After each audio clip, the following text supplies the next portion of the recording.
Muy buenas noches y gracias por su asistencia.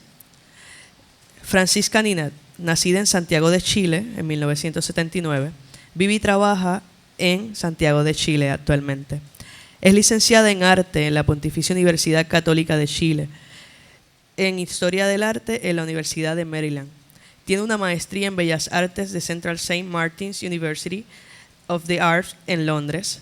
Trabaja con fragmentos de tela que pinta, rasga y luego cose manualmente para conformar obras de gran formato que escapan de los límites y encuadres del bastidor. Ha presentado su trabajo en exposiciones internacionales en Argentina, Londres, Portugal, Cuba y Bolivia, además de haber sido merecedora de la beca Presidente de la República en su país natal. Dejo con ustedes a Francisca Ninat. Buenas tardes. ¿Me escuchan bien? ¿Sí? Muchas gracias por la invitación.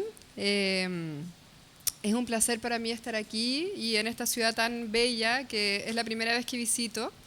Así que eso, espero entusiasmarlos con el trabajo y sobre todo con las visitas a la Trienal.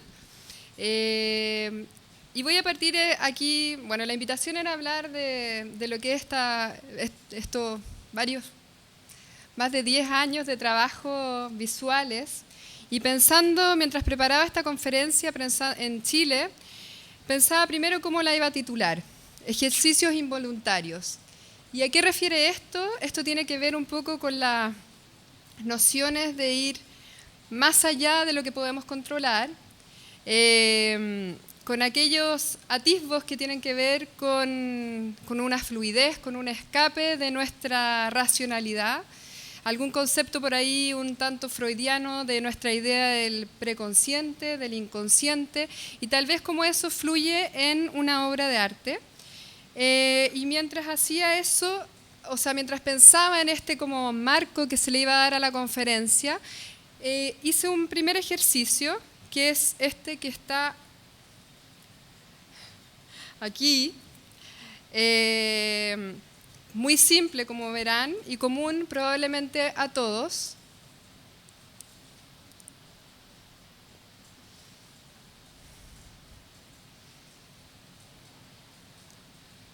Entonces, esta fluidez de una mancha de acuarela o tinta china en el agua, y que probablemente todos hemos hecho alguna vez. Yo recuerdo incluso de pequeña haciendo este ejercicio y cómo el agua fluía y escapaba de alguna manera, o se daba este maravilloso momento en que el descontrol se veía, se hacía visible. Y también pensando en esta conferencia, hice este esquema, este croquis de apuntes. Le puse nociones involuntarias número 1 y pensé hacerla, ¿qué pasa si lo hago en 5 años más? ¿Cómo cambiaría este ejercicio? Una suerte de péndulo que se regula por esta idea de la autonomía, donde para mí cabría lo que es una obra de arte.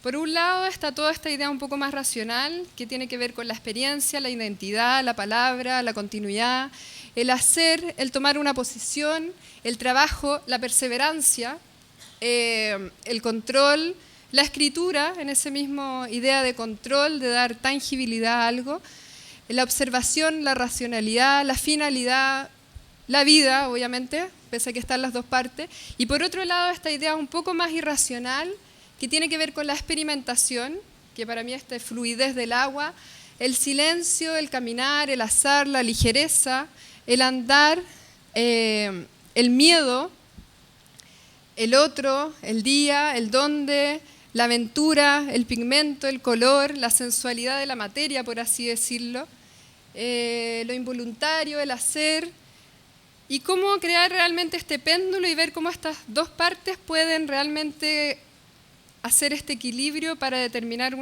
lo que es una obra.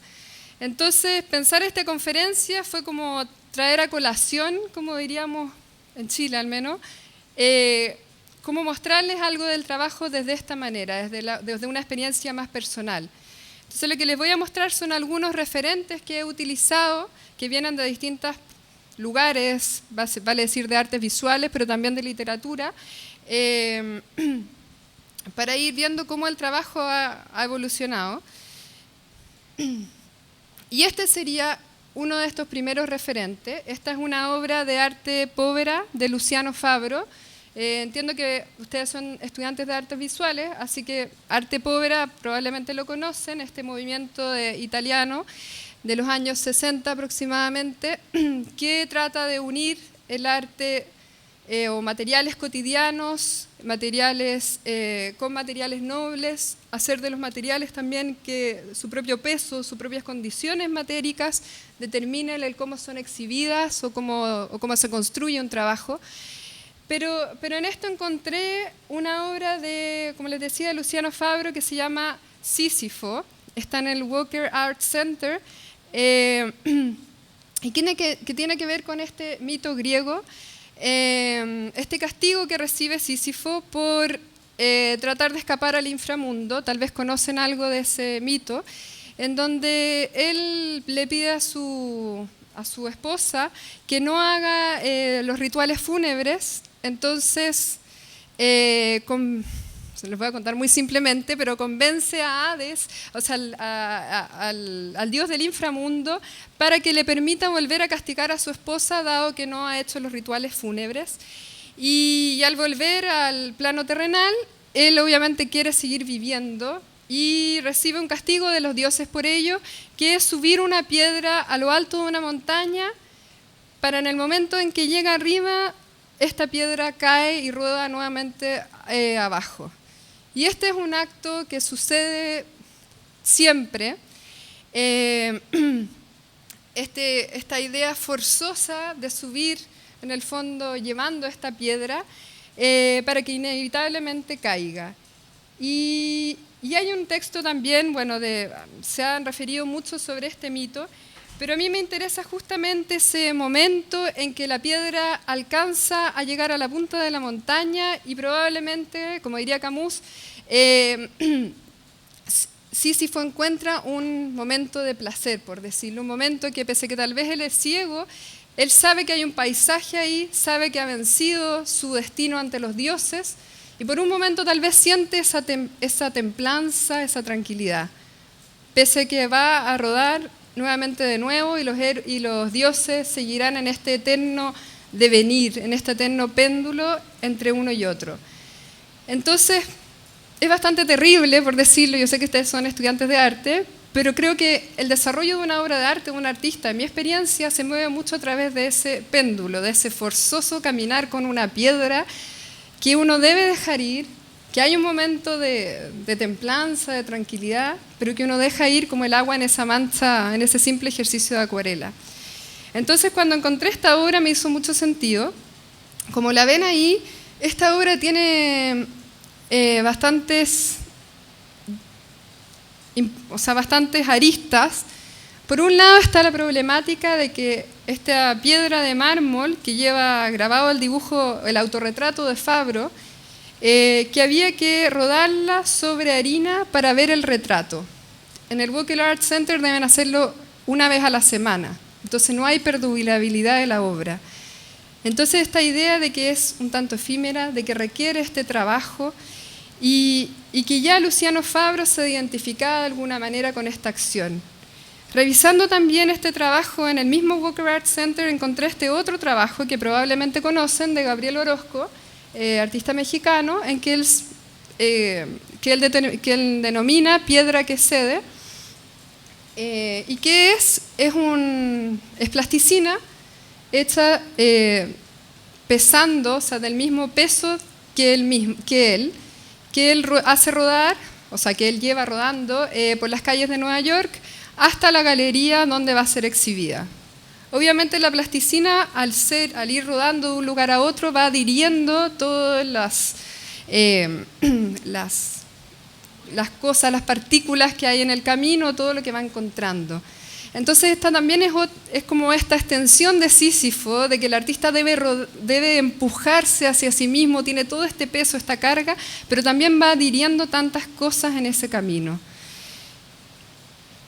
Y aquí traje otro referente a colación, Paul Auster, no sé si alguno es bastante conocido en literatura de estos tiempos. Este texto, La música del azar, esta novela, que refiere a Jim Nash, que sería el main character, ¿cómo sería el personaje principal? Quien recibe una herencia de su padre. La historia, les voy a contar brevemente la historia. Recibe una herencia de su padre y él trabajaba como bombero, deja a su hija al cuidado de una hermana, abandona su trabajo y se compra un auto y decide dejarse a la deriva manejando por las carreteras, andando de motel en motel, sin un destino claro. Como les voy a leer un extracto del libro. Manejando siempre de noche y sin un destino fijo, Nash va de motel en motel, goza de la velocidad, vive en una soledad casi completa y experimenta la gozosa y desgarradora seducción del desarraigo absoluto. La velocidad como esencia, el goce de sentarse en el coche y lanzarse hacia adelante a través del espacio. El auto convertido en un santuario de la invulnerabilidad, un refugio en donde la música de Bach y Mozart engloba el paisaje, convirtiendo el mundo visible en un reflejo de sus propios pensamientos. Tras un año de este andar, le quedan solo $10.000 de la herencia y conoce a Pozzi, que era un jugador de póker, quien de alguna manera lo convence de que hagan una partida de póker y apuesten todo el dinero. En eso se encuentran con una pareja, Flower Stone, una pareja bastante peculiar, quienes los desafían en esta partida de póker y obviamente, finalmente pierden Nash y Pose, deben más dinero del que tienen, con lo cual esta pareja les dice: no se preocupen, nosotros tenemos las ruinas de una muralla, de un castillo que trajimos de Irlanda, están todas las piedras ahí, la manera de pagarnos es reconstruyendo este muro en nuestro jardín, estas ruinas. Y aquí entonces les traigo dos extractos de esta novela, uno del principio y otro de la parte de la construcción. Les había dicho que pensaba regresar a Massachusetts, pero pronto se encontró viajando en dirección contraria.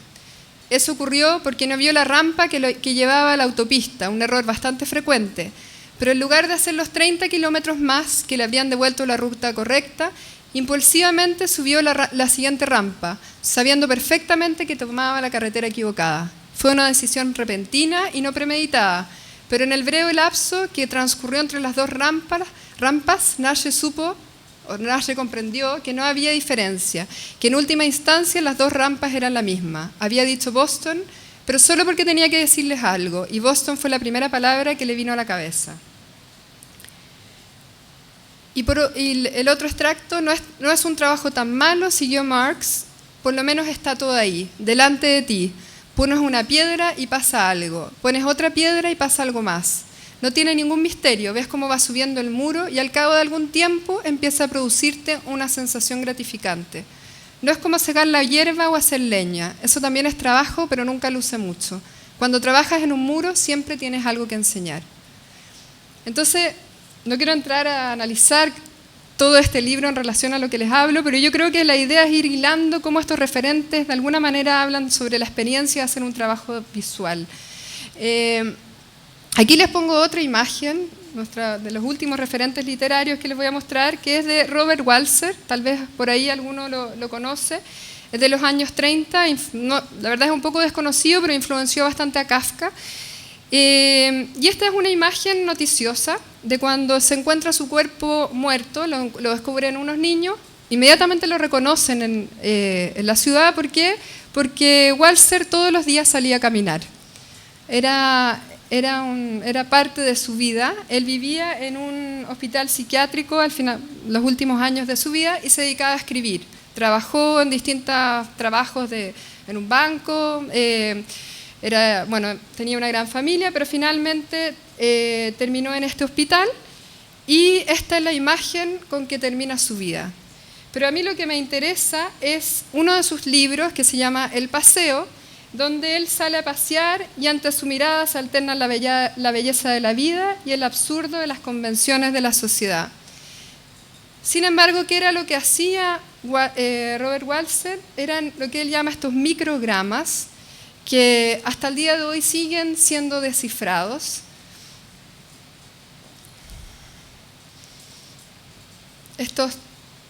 textos visuales, por decirlo. Y mientras les dejo esta imagen, voy a leerles un extracto de este libro, del paseo. Declaro que una hermosa mañana, ya no sé exactamente qué hora, como me vino ganas de dar un paseo. Me planté el sombrero en la cabeza, abandoné el cuarto de los escritos o de los espíritus y bajé la escalera para salir a un buen paseo a la calle. El mundo matinal que se extendía a mis ojos me parecía tan bello como si lo viera por primera vez. Todo lo que veía me daba la agradable impresión de cordialidad, bondad y juventud. Olvidé con rapidez que arriba en mi cuarto había estado hace un momento incubando sombrío sobre una hoja de papel en blanco. Toda la tristeza, todo el dolor y todos los graves pensamientos se habían esfumado, aunque aún sentía vivamente delante y detrás de mí el eco de una cierta seriedad. Pasear, bueno, ahí sigue, pero pasear, respondí yo, él se encuentra con un conocido, me es imprescindible para animarme y mantener el contacto con el mundo vivo, sin cuyas sensaciones no podría escribir media letra más, ni producir el leve poema en verso o en prosa.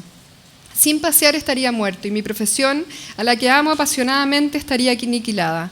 Sin pasear y recibir informes no podría tampoco rendir informe alguno ni redactar el más mínimo artículo, y no digamos todo una novela corta. Sin pasear no podría hacer observaciones ni estudios. Un hombre tan inteligente y despierto como usted podrá entender y entenderá esto al instante. En un bello y dilatado paseo se me ocurren 1000 ideas aprovechables e útiles. Encerrado en casa me arruinaría y secaría miserablemente. Para mí pasear no es solo sano y bello, sino también conveniente y útil. Un paseo me estimula profundamente y a la vez me da gusto y alegría en el terreno personal. Bueno, y ahí sigue. Y la verdad es que los invito a leerlo porque tiene esta idea de pasear y dejarse ir y agradece a la naturaleza y luego va y hace estas imágenes, estos microgramas, como les decía, que de alguna manera también hablan esta idea de la idea entre el significado y el sentido de cómo leer algo que es ilegible, que es un poco lo que he ido trabajando últimamente y por qué traigo a este escritor a colación. Entonces, pasando de uno en otro, aquí tal vez también lo han visto a este artista, Arturo Obispo de Rosario. Creo que es equivocado decirle artista porque la verdad es que él estaba en un hospital psiquiátrico también, tenía esquizofrenia, y tomaba todo lo que encontraba a la mano para trabajar sobre ello, para visualizar sus delirios. Este es un manto que hacía para el juicio final, para prepararse para el juicio final. Entonces, lo que encontramos son diversos objetos que tenía a mano para que él iba interviniendo y cómo iba interviniendo con ellos con un cierto delirio de escritura, como ven ahí en este detalle, con estas alucinaciones a las que lograba darle forma. Ahí tienen su sábana, su tetera. Y aquí ya me voy a un plano más personal, aquí les voy a mostrar algo de mi trabajo, donde esta foto la tomé cuando entré a estudiar a la universidad, probablemente en el primer año, durante el primer año.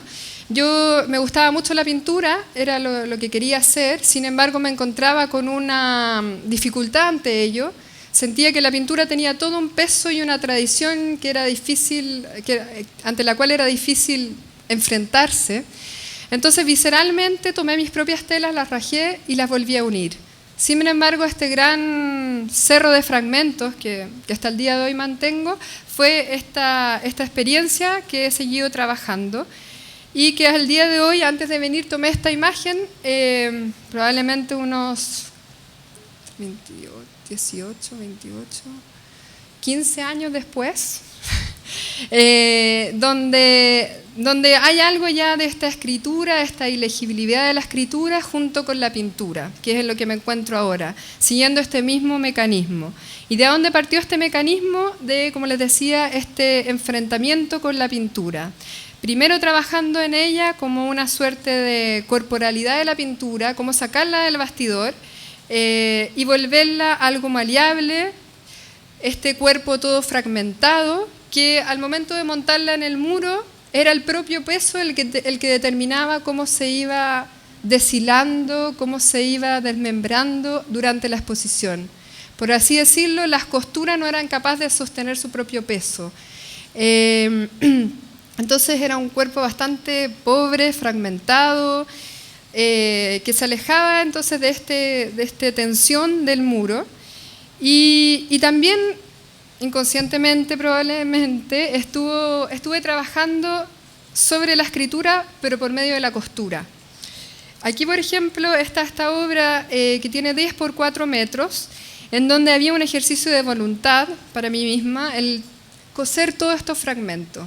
Entonces pasar largos tiempos cosiendo, donde todas las palabras que estaban en mi cabeza se traducían en este hilván, y donde el enfrentamiento del espectador era, igual que el mío, el de estar frente a una tela en blanco, el abismo de estar frente a una tela en blanco.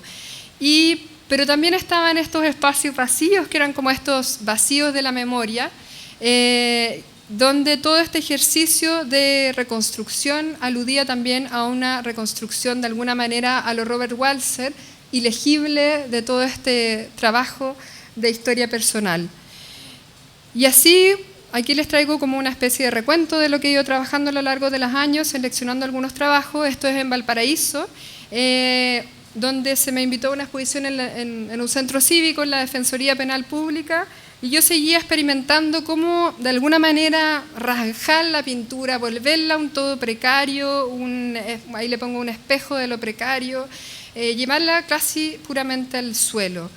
Deshilando, ¿qué pasaba si en vez de preparar una tela en blanco, tomaba los hilos y los deshilaba? Entonces todo el tiempo, en vez de ser un tiempo hacia adelante, pasaba a ser casi un tiempo regresivo.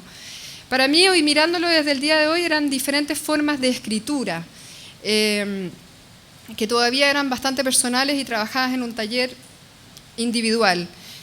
Y aquí, bueno, fui expandiendo también ya mis primeras aproximaciones a trabajar con comunidades, esto es en el norte de Chile, con las algas y las personas que recogen algas del mar, haciendo esta es una foto, es un archivo de imágenes de campos de Wiro, donde iba ordenando las algas como si fueran casi gamas pictóricas o ejercicios cromáticos, y también experimentando con estos objetos, con las posibilidades. Lo que probablemente se unió con un trabajo que hice en Londres, que también ya iba hacia algo más material, más escultórico, más instalativo también, con crear sistemas de sustento o de interconexión entre un material y otro que fueran frágiles, efímeros. Y ahí fue en Londres donde me encontré con uno de los referentes que más me sorprendió, Elliot Isika, me imagino que también lo conocen. Yo lamentablemente lo conocí con una obra más bien avanzada al ir a Londres. Y bueno, obviamente me sorprendió mucho sus trabajos, sus bolides, estas cajas que el espectador en un origen podía manipular, pero también estos espacios expansivos. Él partía con sus metaesquemas, sus trabajos en bidimensional de pintura, para luego irlos expandiendo en el espacio y más que eso, llegando a ser incluso los penetrables, estos espacios que el espectador podía participar.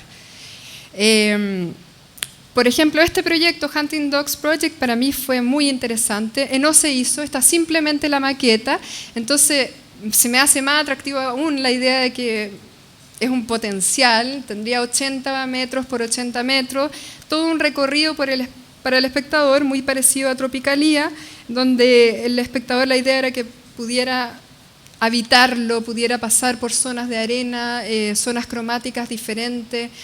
Entonces, realmente integrar al espectador. Yo creo que para mí ese referente influyó mucho en mi trabajo de ahí en adelante.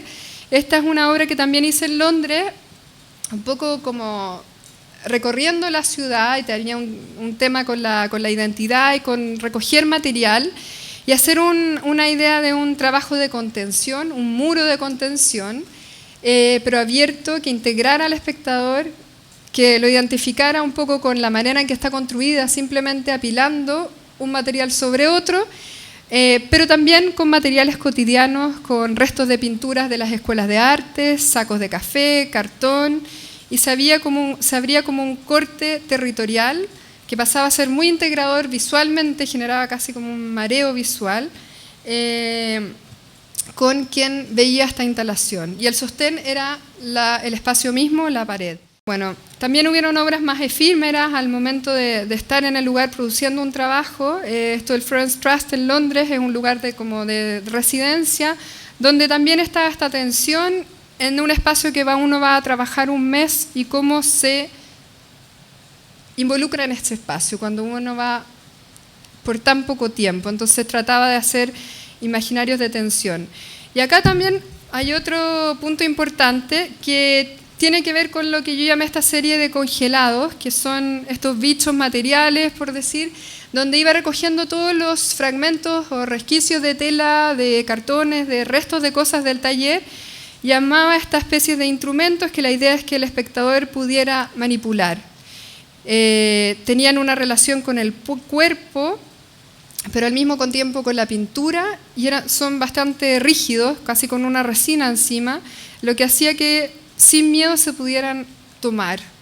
Y a quien pongo ahí es una imagen bastante íntima, personal, porque es Alberto Cruz Covarrubia. Él es uno de los fundadores de la Escuela de Valparaíso en Chile, la Escuela de Valparaíso de Arquitectura, y influyó mucho en mi trabajo, en la manera en cómo relacionarse con el trabajo. ¿Y por qué esta foto? Porque bueno, él fue probablemente en que me dijo qué pasa si alguien lo puede manipular esto, qué pasa si no está simplemente en esa actitud del espectador que se para frente a un cuadro con los brazos atrás, sino que la idea es que se tome, que se agarre, que cambie.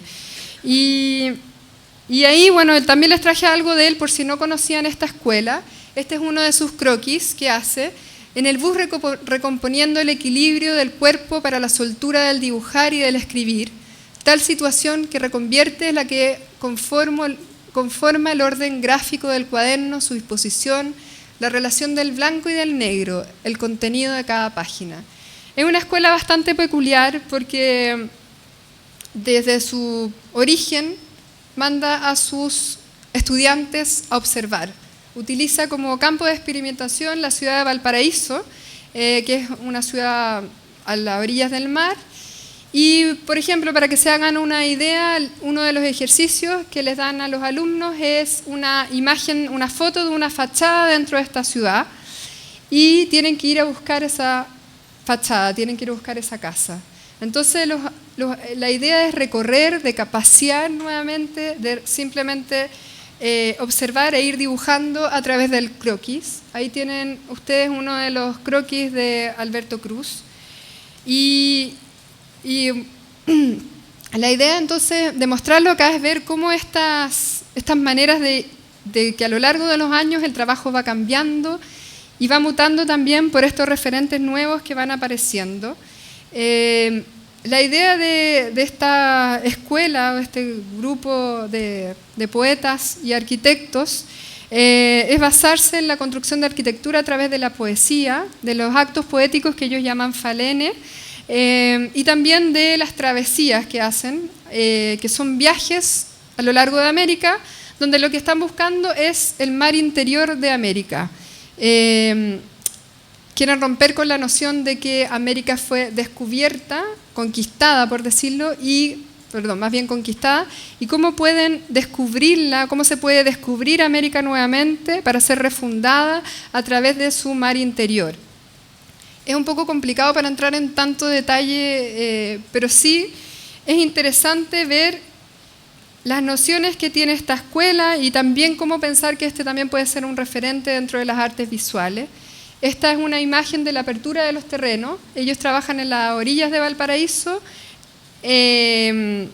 hacen una ciudad abierta que se llama, donde construyen sus casas y viven en comunidad. Y esta imagen, probablemente de los años 65, algo por ahí, es el juego de la gallinita ciega. Me imagino que algunos lo conocen, ¿no es cierto?, de taparse los ojos, ir vendado y seguir al que va más adelante. Y así es como ellos hacen esta apertura de los terrenos, como ir ciegos a conocer un espacio.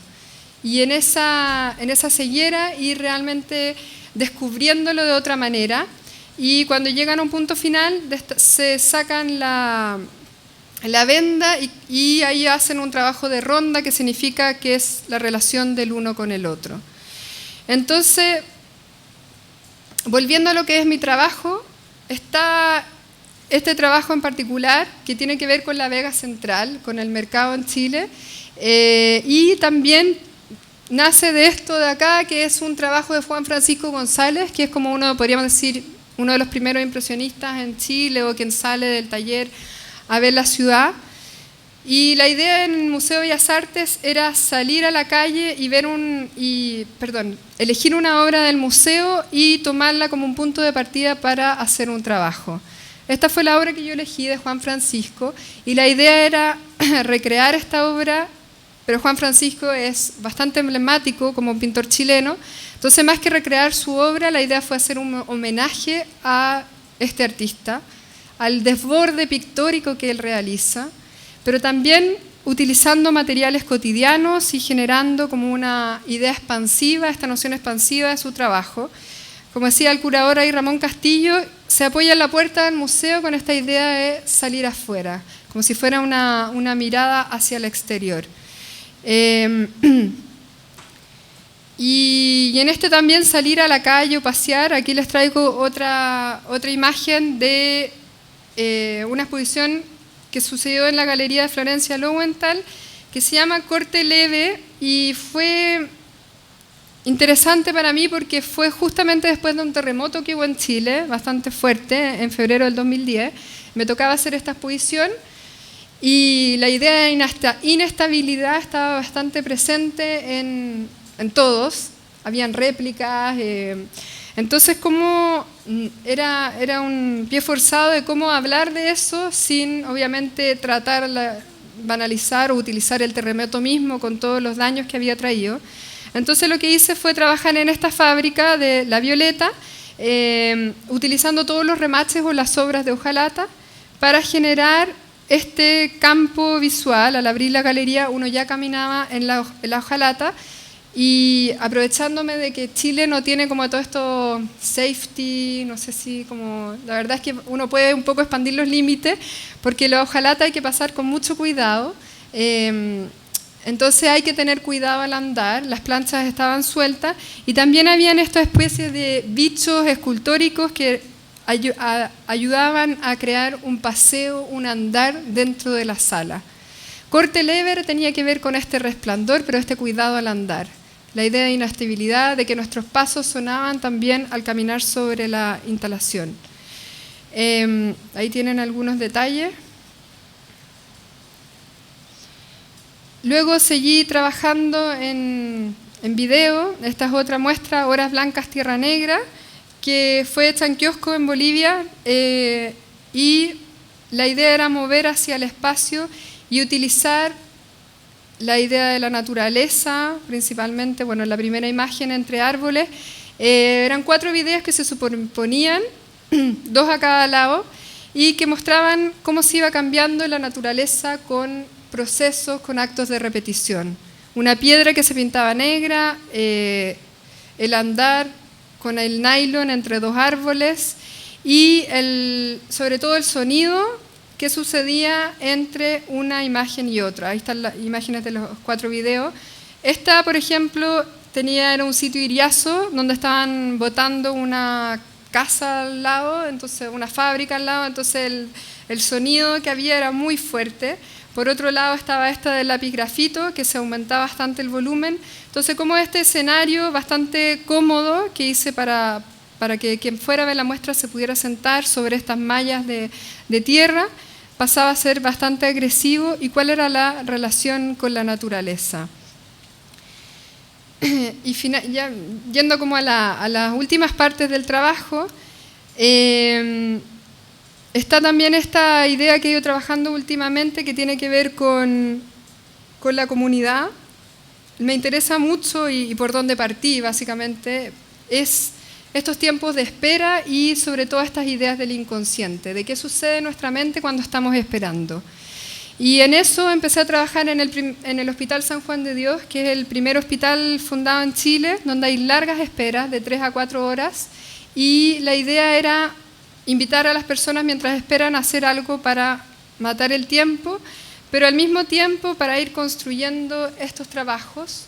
El silencio siempre predominaba en la acción, lo que estaban haciendo. Son muy pocas las palabras que se intercambian entre yo como quien los invito y las pacientes que están esperando. Y finalmente lo que se realiza, bueno, ha dado diferentes proyectos, pero este que es una serie de Sudamérica, aquí tienen una muestra, una toma desde arriba, que reúne en un solo cuerpo todos estos trabajos comunitarios en diferentes salas de espera, en este caso del Hospital San Juan de Dios.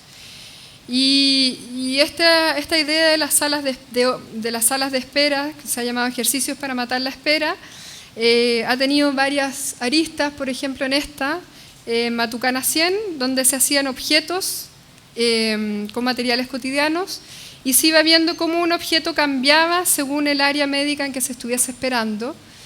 Y como les decía, para mí siempre ha sido muy interesante esta idea de que no hay mucho diálogo entre yo y la persona que espera, sino es el objeto quien reúne todo este decir, como si intentara hacer un lenguaje nuevo, un lenguaje de comunicación. Aquí tienen otra de estas exposiciones de ejercicios de espera en el Museo de la Memoria y Derechos Humanos. Los objetos en este caso se presentan en cajas de conservación con dibujos que narran las breves anotaciones que tuve de cada persona, su sigla, cómo se llamaba, ¿sí? Lo llama arte participativo, o sea, anotar la información de ese que estás esperando como colaborador de tu arte. Arte participativo, podría ser, la verdad como que, no sé si me acomoda ponerle un nombre, o sea, como arte, porque arte comunitario también está, más bien lo veo como un proyecto, por decirlo, ¿me entendí? Y bueno, ahí explico lo que se hizo. Y aquí tienen detalles de estas cajas de conservación, en que en este caso ya reúnen a los objetos, y el dibujo propiamente tal de cada caja que va dentro de la caja, donde se explica, en este caso, este es un ejemplo que está en la posta 3, son pacientes que están internos esperando su alza, donde ven el número 30, por ejemplo, es un paciente que lleva 30 días interno esperando el alza. Esta sería otra caja que fue hecha por inmigrantes en extranjería. Es una de las oficinas del gobierno donde esperan los papeles para extraer en el país. Bueno, acá hay un video que hice, pero creo que no hay mucho tiempo de mostrarlo, por si lo quieren ver. Index se llama, está en YouTube, me parece, pero si lo googlean va a estar, con Javier Correa. Sobre la espera y dándole una connotación más política en relación al Museo de la Memoria y Derechos Humanos. Y acá hay otro trabajo también en torno a la espera que se llama 30 días, que es un libro objeto del Museo de la Solidaridad, que la curadora fue Alexia Tala, que es una de las curadoras de la Trienal, donde por 30 días visité el hospital y cada día pero invité a un paciente a hacer un objeto. Se hizo un calco de ese objeto, apenas puede vislumbrarse en la fotografía, si se fijan bien, está cada objeto calcado, las siglas de la persona que lo realizó, el tiempo de espera y en la unidad médica donde estaba esperando. Y la idea es hablar de la invisibilidad de esa espera, de esas 3 o 4 horas de espera. Entonces, para ver este libro, para revisarlo, hay que realmente buscar la luz adecuada y ver cómo poder verlo. Entonces, aludía poéticamente a esta espera un tanto invisible dentro de los hospitales. Y ahí, este año me encontré con un artista, nuevamente, que me interesó mucho,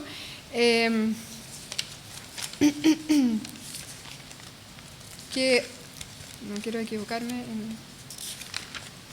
se llama Till Roeskins, y lo que él hace, que es lo que estaba buscando, el nombre correcto, Video Mappings, tal vez alguno por ahí ya lo ha visto, pero él va a campos de refugiados y invita a una madre, una señora, o un señor en este caso, de hecho, un niño, a narrar como alguna experiencia de ese campo de refugiados y mientras va narrando va dibujando sobre una pantalla y él hace estos video mappings. Ahí tienen, mientras están los videos, se va, como hablan en un lenguaje que nosotros no entendemos en general, él lo traduce. Y, por ejemplo, en este caso, un señor narra cómo ve a su hermano que estaba tratando de arrancar, it was a ghost zone, y ahí encontré una imagen para mostrarles de cómo él lo realiza. Me pareció bastante interesante la idea de crear este escenario visual sobre una narrativa. Bueno, es una narrativa obviamente muy conflictiva, terrible, pero él realmente logra darnos, y acá encontré una cita que me parece muy acertada, en algún lugar un campo de refugiados, la gente tomada en una situación que se transforma más absurda cada día, simplemente tratando de vivir una vida humana, con coraje, con el hacer, con humor también. No sabemos sus caras, no sabemos los lugares, no conocemos o no vemos los lugares de los que están hablando. Sin embargo, perdón, mi traducción está siendo muy mala, pero estamos siendo proyectados a una experiencia muy íntima de su mundo, al mirar línea por línea los mapas que ellos están dibujando en la complejidad de los espacios en los que están. Entonces, para mí fue realmente una sorpresa encontrar este trabajo y muy inspirador. Yo había realizado un trabajo, creo que algo tiene que ver, mirándolo en retrospectiva, con inmigrantes, en una situación obviamente mucho menos trágica, pero me interesó, después de esos objetos en cajas de conservación que les mostré, empecé a ir a cocinerías en Santiago, cerca de la Plaza de Armas, y a preguntarle a inmigrantes si me podían contar su historia de viaje. Mientras me las contaban, iban haciendo estos objetos que ven ahí colgados. Yo iba haciéndolos juntos con ellos, yo llevaba el material, son como los congelados que les mostré, estos bichos materiales, pero íbamos haciendo esta suerte de nidos que colgaban en la sala y cada uno dentro lleva un parlante donde está esa historia que fue narrada de su historia de viaje. Aquí traje... No, perdón. Aquí traje un video, solamente para que tengan una noción. Lo que pasaba al entrar a la sala era que como eran 10 objetos colgando, se superponían todos los relatos y se escuchaba un gran murmullo, un solo murmullo. Entonces había que realmente acercarse, tomarlo para lograr entender cada historia.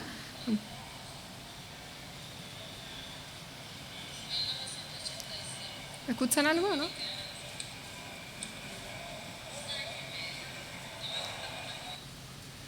Más o menos esa era la noción. Esta es una señora jamaicana que había ido a vivir a Chile, pero que vive en Chile probablemente, pero era esta idea entonces de llevar estos relatos y hacerlos visibles de esta manera, de darles una cierta visualidad.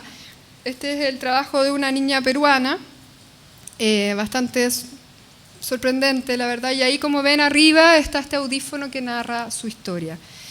Entonces, parecía finalmente, para mi sorpresa, la tuve al terminar de montar y dije, parece una carnicería, la verdad, parecían estos como cuerpos colgantes y la luz lo dramatizaba bastante, pero creaba un efecto íntimo, de cercanía, de que realmente para lograr entenderlo había que acercarse a cada uno de estos objetos. Y por último, ya les voy a mostrar más bien como la última parte del trabajo, que es para ir cerrando desde donde partí, que tiene que ver con llevar a la pintura, porque creo que lamentablemente o inevitablemente desde ahí comencé, desde esta seducción de la pintura, la aguada, la acuarela, no sé, pero desde esta mirada de pintora. Pero ¿qué pasa si lo que me ha interesado es si realmente hago una conexión con otras personas, con el otro, en campos de trabajo, como el hospital, los inmigrantes, la cocinería, las cocinerías de esto, pero también con la lectura, con esta ilegibilidad de la lectura, con estas nociones involuntarias que les ponía en un comienzo. Entonces comencé a trabajar con esta tinta invisible que ven acá, Y en una primera instancia con un poema que encontré o que yo había estudiado, la verdad, se llama The Solitary Reaper, es de William Wordsworth, que es un poeta romántico inglés que viaja hasta viajando y escucha a una mujer sembrando, hablando de un dialecto que él no puede entender. Acá está mis apuntes de ese poema que yo había estudiado hace 10 años, había tomado un curso de poesía romántica inglesa, y acá está el poema mismo. Y el poema es maravilloso porque habla de la seducción de lo que uno no puede entender, de esa ilegibilidad, de cómo esta canción que esta señora está cantando parece atraernos, pero realmente no sabemos lo que está diciendo. Y esta señora está en este acto repetitivo de la cosecha y sigue cantando. Y este poeta realmente parece enamorarse de esa señora que trabaja y canta y él no puede entender. Y para mí también era interesante porque el poema está en inglés y está en un inglés antiguo que tampoco puedo entender del todo. Hay palabras que son confusas o difíciles para mí. Entonces está como esta ilegibilidad, está esta idea de este autor que les mostré que muere en este campo de nieve. De hasta qué punto llegamos a entender todo lo que leemos o lo que vemos y qué pasa con esa ilegibilidad. Y a mí lo que realmente me ha ido interesando en mi trabajo es justamente esta ilegibilidad de lo que pasa con el otro. Estos son objetos nuevamente hechos en salas de espera, en lugares de tránsito también, en espera para ir al trabajo y tomar un bus, en un tren. Llevando yo los materiales, puede hacer algo mientras espera. Entonces, ¿qué pasa cuando me entregan objetos como este? Y realmente hay algo de esa aura que permanece, pero que no puedo entender del todo. Y también, esta es una exposición que hice el año pasado, pero también la idea de hacer un libro objeto, donde se reúne este poema, lo que les acabo de contar de William Wordsworth, con el trabajo con esta tinta invisible hecha por pacientes que esperan la atención médica y va alternándose con este poema. No son solo pacientes, la verdad, también son bastante personas en tránsito a punto de tomar su bus o el tren para hacer un viaje, donde yo les pido, ¿puede dibujar algo de su sueño de anoche? Los interrumpo en un momento y les digo, entonces, ¿qué voy a hacer? Hay como algo de no entender de qué se trata esto. Hacen un dibujo con esta tinta, yo le doy visualidad en el taller con el negro y sale a flote. Y lo que termina haciendo es este libro que de alguna manera se va articulando a través de este poema de William Wordsworth. Y eso, y la verdad es que para terminar traje, este es el hospital y este es el último proyecto en el que me encuentro, que tiene que ver, este es parte de un proyecto que tuve que presentar, pero es el patio de luz, que es en la zona central de este primer hospital de Chile, donde se encuentra toda la maquinaria antigua de este hospital. Este es el espacio, me pareció interesante tal vez mostrarles cómo se arma un proyecto así a grandes rasgos, pero la idea es hacer un recorrido mismo dentro de este hospital y lo que estoy trabajando ahora es con estos objetos, pero también con estos libros de las historias fascinantes que he ido encontrando en este hospital, como Penan. ¿Conocen lo que es Penan o no? Cuando hay espíritu, la idea del espíritu que se queda en un lugar y eso. Entonces, como es el primer hospital de Chile, ya han habido muchas historias, un hospital muy grande, entonces he ido trabajando no solo con los pacientes, sino que ahora también con los funcionarios que me han contado estas historias a viva voz, que se van relatando estos relatos nuevamente, y mientras me las cuenta les vamos dando forma a través de estos libros, que espero terminen en un proyecto que se va a realizar en el hospital. Ahí pueden ver, no voy a entrar en detalle, pero claro, este sería como el primer aborto que supuestamente se hizo en Chile, qué pasó con esa persona.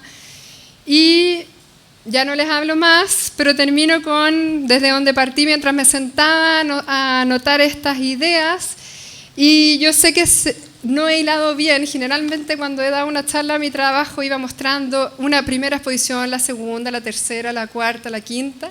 Hoy día decidí correr un riesgo que me pareció más interesante, que tiene que ver con cómo las cosas van pasando, uno va encontrando un referente, hace un trabajo luego encuentra otro, y como todo finalmente es lo que está unido, de pasear hasta llevar esa piedra de Sísifo que realmente, si se dedican a las artes visuales, creo que la van a tener que llevar. Así que eso. Muchas gracias.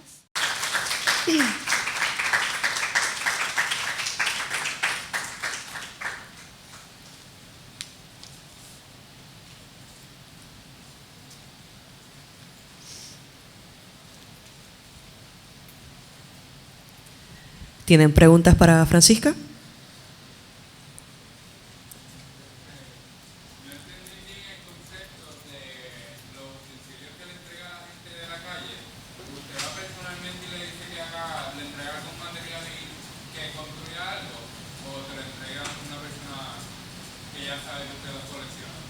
No, son anónimos, son personas que yo no conozco y con que no he trabajado. Y en el caso de La tinta invisible, de este libro, bueno, este no, pero de este otro libro, son en general personas, son conexiones de 1 minuto, 2 minutos. Antes de que están en la fila para tomar el bus, por ejemplo, y le digo, perdone, tiene un momento, y generalmente no lo tienen, pero a ver que sí. Y le digo, tome, le paso una especie de palo que he fabricado con esta tinta y el soporte que es una tela, y le digo, ¿puede dibujar algo de su sueño de anoche?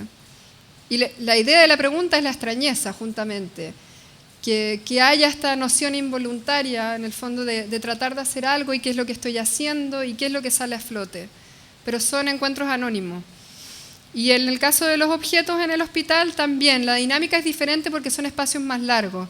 Entonces, en armar un objeto, bueno, ese caso, pero si fuera un objeto como este, claro, hay un trabajo más de espera, pueden ser 40 minutos. Sin embargo, son salas en que la gente está esperando sin hacer otra cosa, simplemente están esperando que las llamen. Y al momento de hacer esto, el hilo cumple una función muy importante porque hace que sea como la escritura en el objeto, sea como este acto ritual. Entonces, realmente no me siento con la persona a conversar. Hay un silencio entre ambas partes y la persona está trabajando su objeto, cuando termina me lo entrega. Entonces es bastante curioso cómo sucede todo y tiene esta idea de anonimato que también me interesa, la verdad. La pieza que traigo es una de estas series de Sudamérica y también fue hecha con estas tintas invisibles, es una obra de gran formato.